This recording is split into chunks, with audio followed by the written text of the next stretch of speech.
నవ్యాంధ్ర రాజధాని ప్రాంతం విజయవాడకు మరిన్ని మౌలిక వస్తువులు తరలిరావాల్సిన అవసరం ఉందని ముఖ్యమంత్రి చంద్రబాబు అన్నారు.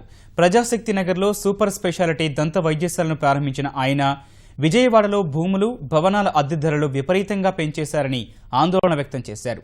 నగరానికి మరిన్ని ప్రాజెక్టులు రావాలన్నా, ఇతర ప్రాంతాల నుంచి వచ్చి వ్యాపారాలు చేయాలన్నా భూముల ధరలు, అద్దెలు తగ్గాల్సిందేనని అభిప్రాయపడ్డారు.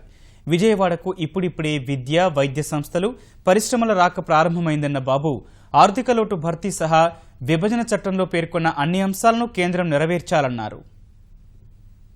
విజయవాడ గాని, గుంటూరు గాని, ఈ అమరావతి పార్ట్ మొత్తం ఒక one of the best eco system కూడా డెవలప్ కావాల్సిన అవసరం ఉంది. ఆ ఎకో సిస్టమ్ డెవలప్ అయ్యేటప్పుడు ప్రజలు మేజర్ రోల్ ప్లే చేయాలి ఇక్కడ. ఎందుకంటే ప్రజల్లో ఇది వచ్చింది, ఏదో డెవలప్ అవుతోంది, దీన్ని అత్యంత ఆశకి పోయి ఎక్కువ ఎక్స్ప్లాయిట్ చేయాలనుకుంటే నష్టపోయేది మనం నష్టపోతాం. మనం అందరం కూడా గుర్తుపెట్టుకోవాల్సింది, విజయవాడ అనుకున్నంత డెవలప్ కాకుండా పోవడానికి కారణం ల్యాండ్ విపరీతంగా విలువ పెరిగిపోవడం.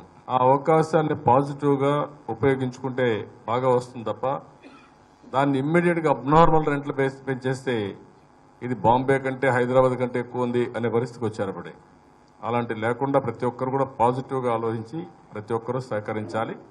అలాంటి సహకరిస్తే ఎవ్రీ ఇన్ఫ్రాస్ట్రక్చర్ వస్తుంది, డెవలప్మెంట్ వస్తుంది, వెల్త్ క్రియేట్ అవుతుంది, దేర్ బై ఎంప్లాయ్మెంట్ జనరేట్ అవుతుంది.